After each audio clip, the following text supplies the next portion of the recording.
is a spell code where we'll be writing code using the Java programming language. So what we'll be doing today, we'll be doing a bit of a small project, which is just a simple calculator.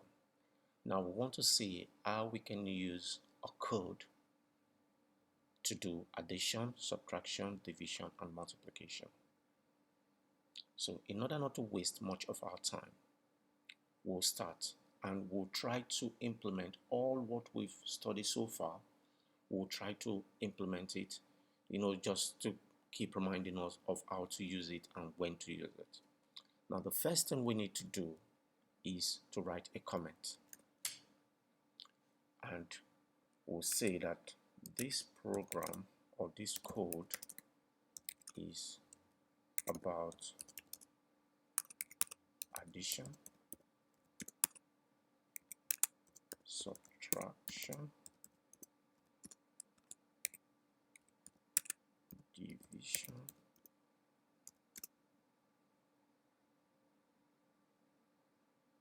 multiplication,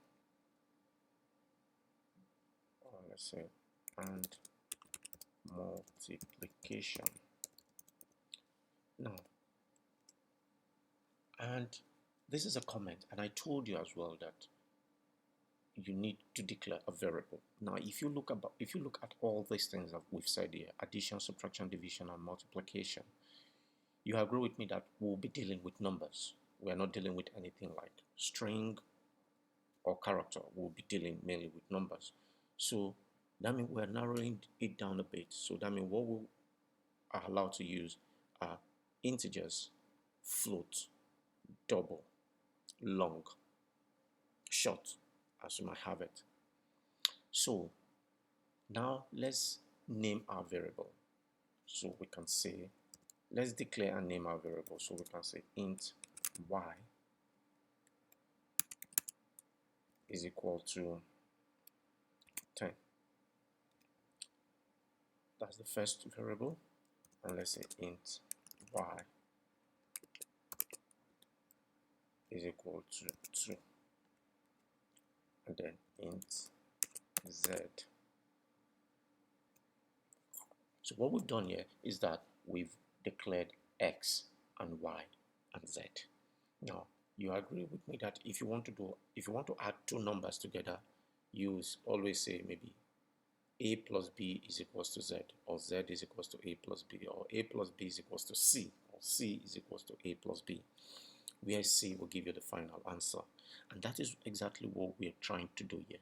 We're saying int x is 10, int y is 2, and int z is what will have our number. So now let's assign something to z, and then we can say z is equal to x plus y.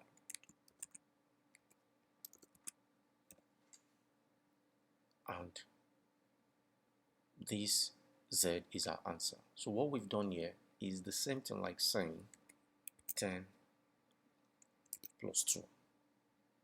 So because 10 is x, 2 is y. So instead for us to write 10 plus 2, we decided to write x plus y.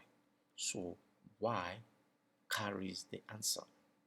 So if we run this code, it will not display the answer because the answer should have been 12, but we're not getting anything on the screen.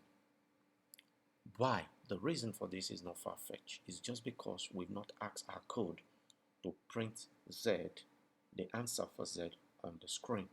And how to do this is to use the system.out.print, and then in this bracket we just put our z in there, and if we run this, it's going to give us 12, which is the addition of 10 plus 2. Now, that is for addition. What for subtraction?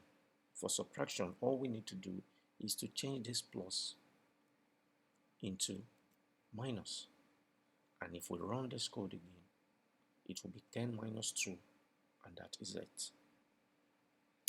For the multiplication, all we need to do is to remove the negative sign and use the asterisk sign as the multiplication sign in this case, and if we run this, it should give us 20.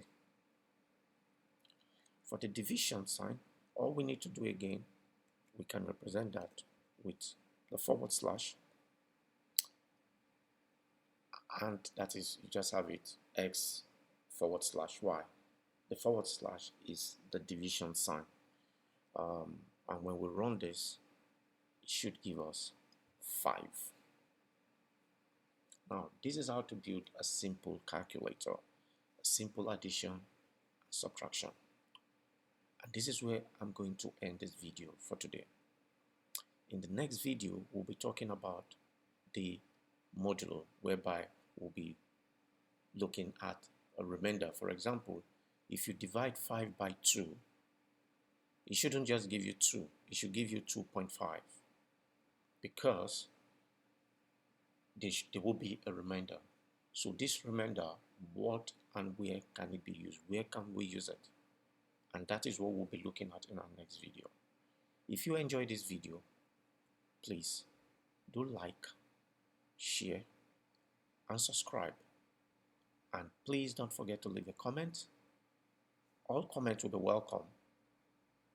I welcome criticism, since it's constructive, and that will enable us to improve on our channel, on our explanation, and how to code even more better. Until I come your way with another video, it's bye for now.